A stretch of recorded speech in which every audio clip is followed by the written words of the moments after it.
So Keenan Anderson is the latest person to get the Black Lives Matter myth treatment from the mainstream media, and interestingly enough, this person who died in police custody is actually related to BLM co-founder Patrisse Cullors. Now, we've done stories on Patrisse Cullors and how she's spending Black Lives Matter money. In fact, they recently filed the form that they have not filed in California, which just goes to show you how much of a scam that organization actually is, but we will leave that for another day. Today, we're going to be talking about the Young Turks' response to this whole situation and how wildly inaccurate they are. Are you even surprised that they would be so inaccurate in their reporting? Now, there's no sponsor for today's video, just giving a special thank you to everybody who signed up on Patreon, Subscribestar, and over at actualjusticewarrior.com/join, members on YouTube too. You get early access to the videos. I appreciate you. Let's get into the TYT video without further ado. So earlier this month, there was a black man. His name is Keenan Anderson. He died from cardiac arrest after police officers restrained and repeatedly tased him over and over and over and over and over again. This was on January 3rd. He was in the middle of the street flagging down cops. Body cam footage has now been released about what happened. So let's talk about the setup to this clip by the Young Turks. So first and foremost, he wasn't tased over and over and over again after he was being restrained. He was tased as a form of restraint because he was resisting arrest. Secondly, this was not a situation where it was a car accident and a man in distress. Keenan Anderson, who was high on drugs, caused the car accident, attempted to carjack an Uber driver, and the police were called specifically on Keenan Anderson. Now, you can make the case that maybe you think police force was excessive in this case or not, but what you shouldn't do is lie about why the cops are even there in the first place, because then that completely undercuts your credibility going forward. Let's watch from the very beginning though, as cops arrived on this scene, which seemed to be a car accident and a man in distress. Watch that. Where are you at?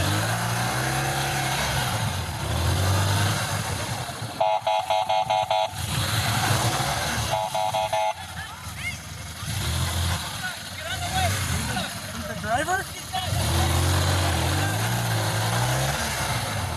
Get off to the side here. Get on the street. Hey, stop right there. Get up against the wall. I didn't need to. Get up against the wall. Get up against the wall. Get up against the wall real quick. Please. Keenan then was distraught, already jumped to his knees, hands on his head, almost hands behind his back as well. Seemed like a general time to find out what it is that's going on. He also appeared to be flagging them down, so he starts talking to the cops here. Let's watch that part. J.R. Jackson is such an unbelievably embarrassing liar, it's ridiculous. You can see in the beginning of the video that Keenan Anderson was not flagging down the police officers, he was not calling them for help, as the myth purports that the Young Turks is pushing forward. He was running away from the cops. The cop chased him down on the motorcycle, and by the way, he was identified by other people as the cause, as the perpetrator, and as the reason why the cops were there in the first place. So it's a good time to find out why they're there. They already know why they're there, because Anderson caused the accident, then tried to carjack an Uber driver because he's high on drugs, and you can see that he is high on drugs by his erratic behavior. The car. Okay, what happened? I lost my key. You lost your key? Yes. I came and I had somebody fix my car for me, sir. Please, don't, please, Okay, sir. do me a favor, sit in please. Hey, Sir, please. sit down on your butt and sit with your legs crossed. Sit with your legs crossed. Sit with your legs crossed. They're gonna try to kill me, please. Who's trying to kill you? I had a stunt today. What? I had a stunt today, sir. You I need to. had what? A stunt. Like, no, that's a car. Okay, what car were you driving? BMW. The BMW. They're trying to put stuff in my car. Who's trying to put stuff in your car? They're gonna try to. So as you can see, Anderson is absolutely distraught. He is going a little wild. He's talking a bunch of nonsense, talking about them putting stuff in his car. He might be referring to drugs, since at this moment he is clearly on drugs, having a little bit of an episode. He's the one who caused the accident, and again, he just tried to carjack an Uber, which we will get into and I will prove to you a little bit later. But yeah, obviously not making sense. The officer is trying to get him to sit Indian style so that he can't get up and take off, because remember, when he showed up on the scene, this guy was already running erratically, trying to get away. You can see the paranoia, you can see the craziness. All this stuff is adding up to what is going to be a bad police encounter. Not really sure what he's talking about or who's they and what stuff they're gonna put in his car. Maybe some alarm bells might start going off that this guy needs help, whichever kind that you might be able to help him with. So in true police fashion, they helped him like this. Let's watch this. So JR, the smug Monday morning quarterback in this moment, is like, maybe some alarm bells are going off that he might need help. Yeah, that's why they're trying to get him to stop, not let him run away, because this guy is either a danger to himself potentially, or more accurately, based on the reason why the police were called here, because he was driving like crazy, caused an accident, and then tried to carjack an Uber driver, a danger to other people. I'm sorry. Mary 156, show me code 6 on a TC not involved. Please. We're going to be Venice, west of Lincoln. Oh my God. Possible DUI driver. I get additional units, please. So that's why they're trying to get him sat down and calmed down, get him in cuffs, and then they could sort out the rest of this later. Maybe some alarm bells might start going off that this guy needs help, whichever kind that you might be able to help him with. So in true police fashion, they helped him like this. Let's watch this. Everybody got to see me, sir. Have a seat I don't want to be in wall the black. over here. I want people to see me. Sure. Okay, you can sit right there then.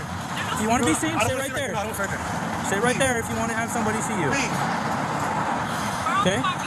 Putting a thing on me. Sit down. I'm not putting anything. Come here. Sit down over here. Please. I don't want you in the road. Come here. I don't want you in the road. Come here. Come here. Come here. Come here.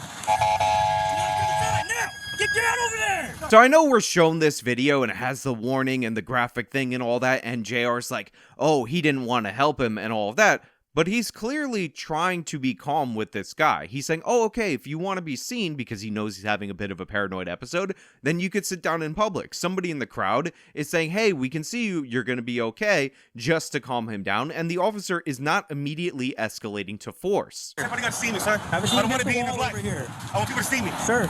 Okay, you can sit right there then. If you want to be seen, stay right there. No, I don't want to right there. Stay right there if you want to have somebody see you. Please. Okay? Putting a thing on me. Sit down. I'm not putting anything. Come here. Sit down over here. Please. I don't want you in the road. Come here. I don't want you in the road. I mean, it's right there in the video. You can hear it for yourself. If you're watching on video format, you can see it subtitled. The officer is being calm and trying to get him to sit wherever he is comfortable because he doesn't want this to escalate. This is de-escalation, by the way, but Anderson is not having any of that. Then he tells him, hey, look, I don't want you in the road. I'm not trying to get you hit by a car. Like, come on, just come over here. Just relax. He's not pursuing him. He's not trying to be aggressive. His tone is very not aggressive. And then Anderson, of course, takes off and runs in the middle of the street. Over on your stomach. Get over on your stomach. Hold on. Okay, please. Please, sir. Please don't do this. Please don't do this, sir. Please. Help me, please. You know what? Help me, please. No, please help me. Help me, please. Please. So then, as you can see, Anderson is resisting arrest, and unfortunately, I'm going to have to cut off the video here because it's going to get too violent, and then YouTube's going to flag me and punish me in ways that they won't punish other channels for showing you this very same footage. But I will play some of the audio so you can hear. He's saying they're trying to George Floyd me. He already said they're trying to kill him. He's already really paranoid about the cops, and this is one of the reasons why you shouldn't use a whole bunch of drugs, especially if you're connected to a woke organization that always talks about how the cops are out to get you. If you heighten your paranoia and you're already paranoid by the police, then you can end up in an encounter like this. And by the way, the cops are trying to hold him, they're trying to tase him, they're trying to cuff him. You're trying to George Floyd me. You're trying to George Stop it. Stop it or I'm gonna tase you. Okay, stop it or I'm gonna tase you. Stop it or I'm gonna tase you. Stop resisting. Please stop resisting. Please.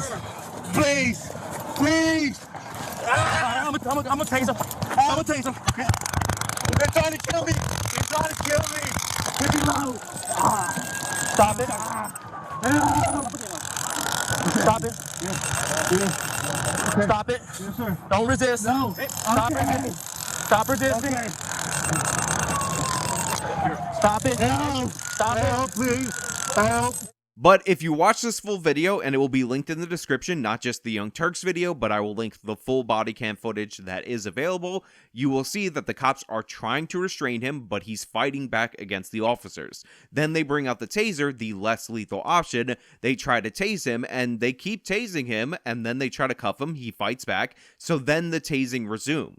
For the sake of how disgusting that got, we stopped it then, but it went on for another 30, 40 seconds of them doing that to him. You have to ask yourself the question, so what was the taser supposed to do? Stop it, stop it, stop it. Or you'll keep doing this, then what happens? Or maybe he's still moving as you're tasing the hell out of him. So the way that JR is asking these questions legitimately would make you think that if you took him in earnest, that he might be stupid, because he's like, what was the taser supposed to do in this scenario? It was supposed to restrain him, JR. They were trying to restrain him. You see, they're trying to handcuff him. He's fighting back. He's going crazy, talking about how they're going to George Floyd him.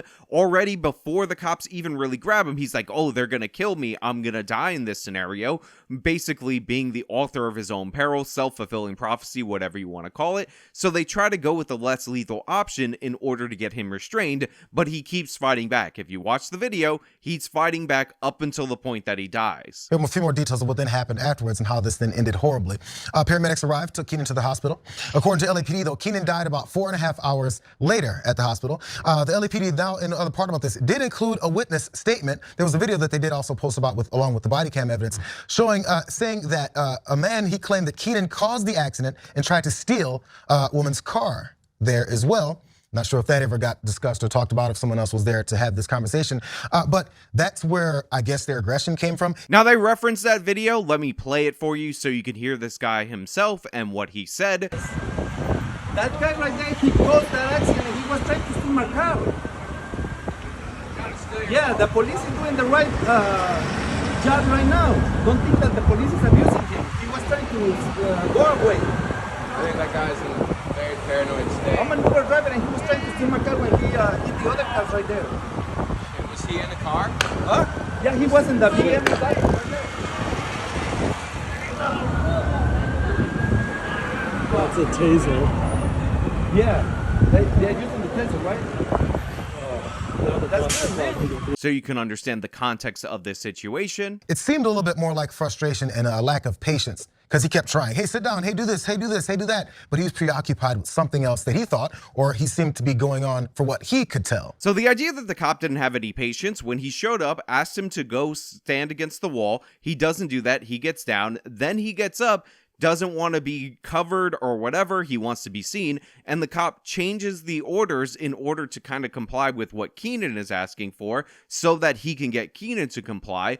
Is ridiculous and absurd. The officer showed a bunch of patience. Now, your patience runs out when the guy who tried to carjack somebody, when the guy who you're there for, who caused the accident, ends up taking off into the street, and then he starts resisting arrest. But even then, it's not like they lost patience and decided to kill the guy. The guy pulled out a taser because he was unable to restrain Keenan. All three of the officers were unable to restrain him, and they went for a less lethal option, and that ultimately ended up, maybe, resulting in Keenan Anderson's death. And instead, it turned to tasing, it turned to arrest. Again, though, for what? I think just general impatience. JR, I'll give you a hint. It would be for driving while intoxicated, causing an accident, fleeing the accident, and attempted carjacking, then resisting arrest. Do you need me to write down those charges so you can understand why the cops were trying to restrain this guy? Do you need me to break it down for you? Do you need a mathematical formula for you to understand that? He keeps pretending that it was like, oh, whoopsie oopsies. It was just a guy randomly in distress. There was a car accident nearby. He had no real connection to the car accident, but he was in distress, and the officer should have been like, hey, buddy, listen, calm down, which, by the way, the officer did do. And then he should have not been so forceful with them, which, by the way, is what the officer opened with, and that resulted in Keenan Anderson running into the street and then fighting off the other officers while they were trying to restrain him. Again, as you saw at the bottom there, co-founder of BLM, Patrice Cullors, that is her cousin. Also, Keenan was a teacher, and he was visiting from DC. But last thing on this before I open it up to you guys, though, the LAPD has blamed his death not on the taser that was used over and over and over again, but on what was in his system. Police Chief Michael Moore claimed that a preliminary blood test revealed cannabis and cocaine in Anderson's system. A formal cause of death, however, has not been determined. and advocates have criticized the department for releasing that information and suggesting drug use was related to his death. I mean, the drugs might be related to his death, but we don't have a formal cause of death right now. So of all the criticisms so far levied in this video, this would be the most valid. They threw out the fact that he was on drugs, even though it's kind of self-evident, and that might have contributed to his death without any actual evidence from a coroner or somebody who did an autopsy to indicate that that is why his heart was vulnerable, or he went into excited delirium, or whatever related to this. And they give the time of death for 4 hours later and all of that, so we don't know what, when, why, and all of that. So maybe releasing the drug toxicology report this early isn't a good thing.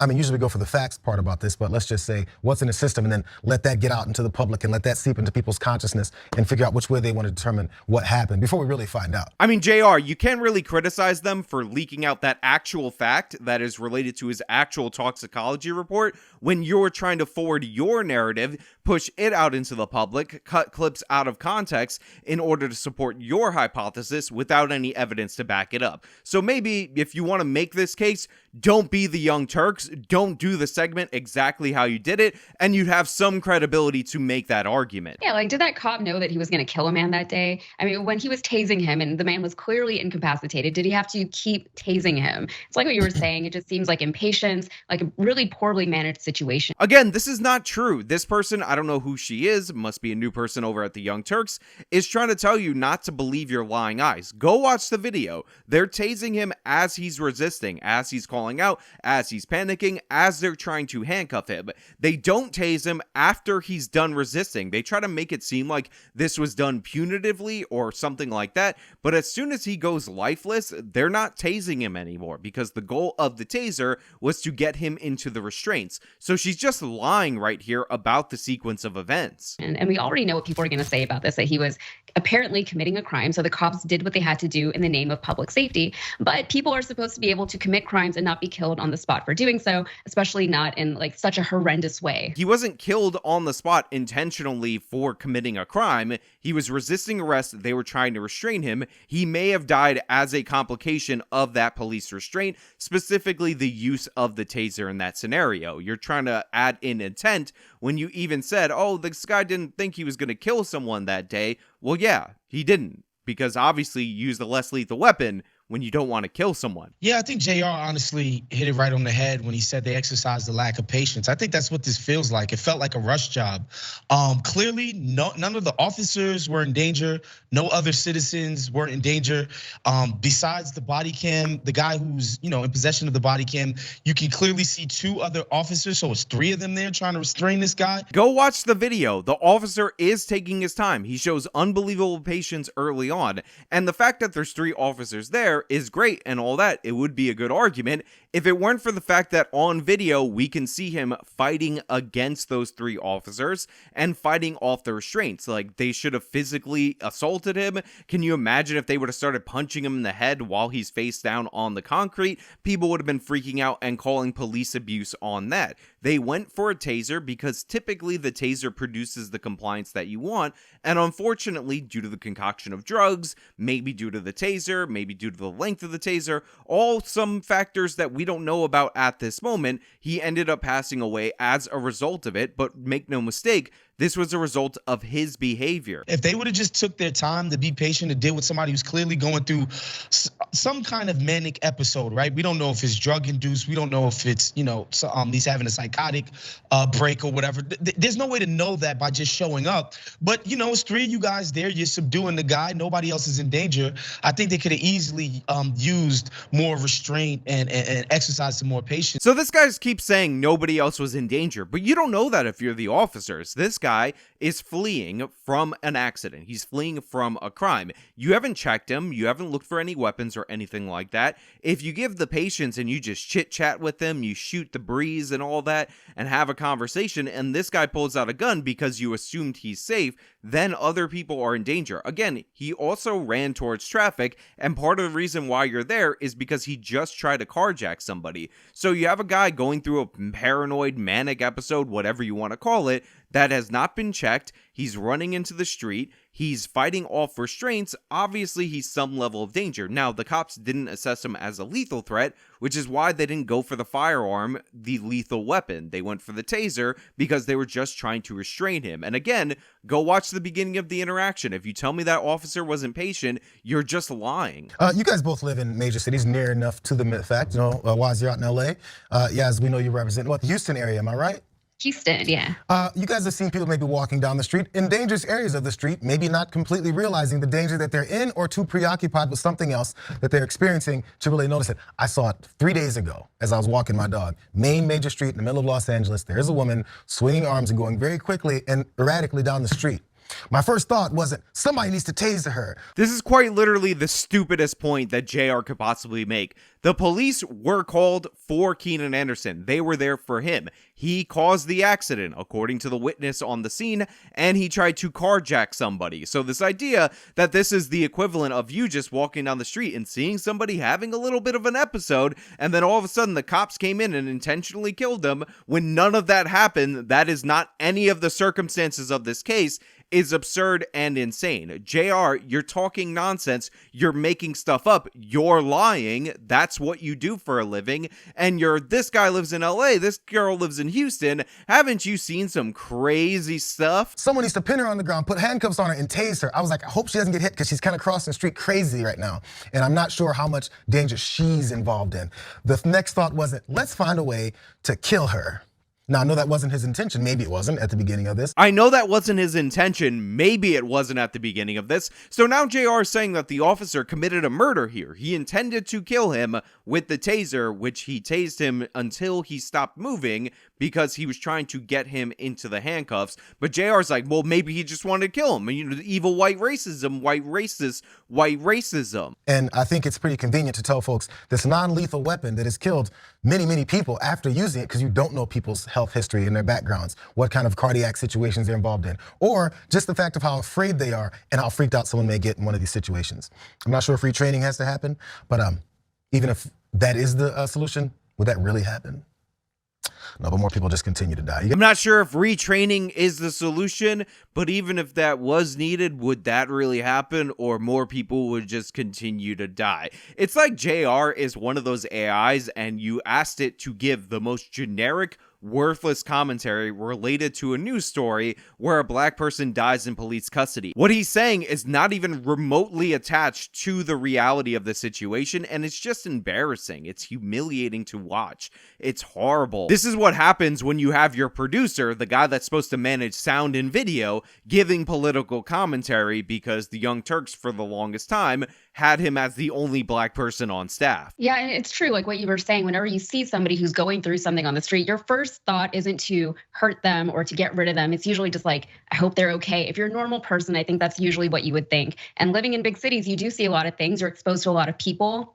A lot of people are living very different experiences than the life that you're living. And we have to be able to understand that and allow for that in our cities and in our public spaces. Yeah, you just have to understand and allow for the fact that people are going to be committing crimes, getting into car accidents because they're high on drugs, trying to steal cars, and then resisting arrest. And if your first instinct is to kill that person, boy howdy, are you a bad person. What a great point, JR, on this lady from Houston that nobody's ever heard of right here on the Young Turks. But it just wasn't the case. I don't see where this urgency comes from. They could have just subdued this guy in, a fashion that would have got him to the hospital without him dying. Or talk to him, like he was speaking to you. Well, he stopped and did the whole thing before they said anything. That's kind of a situation where you can maybe ingratiate yourself in there, maybe have a conversation. Talking. Am I going crazy here, or did this random guy that they brought onto the Young Turks and JR just say that the cops should have done exactly what they did do in this video? He's like, oh, they should have tried to tackle him and get him to the ground, and that's the way they should have tried to restrain him. They did do that. Guess what? It didn't work. This guy was fighting off all three of the officers. That's why the taser came out. And then JR's like, oh, they should have tried to talk to him. The officer did do that. He was talking to him. Then he took off and ran away. What the hell are you guys talking about? You show us a video and you're like, I'm going to Monday morning quarterback the police in this situation. And here's what I'm going to suggest that the police should have done. Everything that didn't work, that led up to them using the taser in that situation. It's crazy how that whole thing works. And they say it so smugly and so confidently, even though, again, we don't know anything about the cause of death. Now, it leads me to believe, since the tasing happened before this guy died, that they're likely to be related. But let's be clear, this guy was high up on drugs. There is a such thing as excited delirium syndrome, and his time of death was 4.5 hours after this encounter. Now, to be clear, a lot of channels would take that 4.5 hours later kind of argument and say that that's when he died, that's when he had cardiac arrest, therefore, the cops definitely had nothing to do with it. But we don't do that nonsense over here on this channel. Anybody who's had somebody die in their family that's had them on life support before they died knows that you can keep somebody alive on life support so the family could come in and say their goodbyes even though they're not really there and they're never going to recover. And then after that, you pull the plug and that's when they actually die. Then the cause of death is the cardiac arrest, and the time of death is the time that you pulled the plug. So he could have had the cardiac situation earlier on. There's a reason why they took him to the hospital. Then they kept him on life support for 4.5 hours. Then he dies 4.5 hours later after the family comes in and all that. They say their goodbyes, blah, blah, blah, because that's how this kind of thing works. Obviously, somebody died in this, and it's tragic, and I understand people's emotional response to this. I'll even cut a bit of a break to somebody like Patrisse Cullors because this is a member of her family, even though she's using this as a way to get people more invested in the BLM cause. But even in the worst case scenario, the worst interpretation of this situation, it's clearly and obviously an accidental death. Police have firearms on them. If they want to kill somebody, presumably they could just shoot him. But instead, he used the taser sparingly to restrain him, but the guy kept fighting back. And as he fought back, he said, "I'm going to tase you," and then he re-tased him. The idea that he was tasing him after he was already out or anything like that is ridiculous. It's an absurd claim, and there's a reason why the Young Turks cut the video before making that claim, because if you saw the video for yourself, you would know that that is not the case. But hey, those are just my thoughts. Let me know your thoughts down in the comments below. If you like this video, then you can show me by leaving a like. You can subscribe for more content. You can follow me on all the social medias. You can support me via the support links in the description box of this video. This has been me talking about the Keenan Anderson case. Till next time.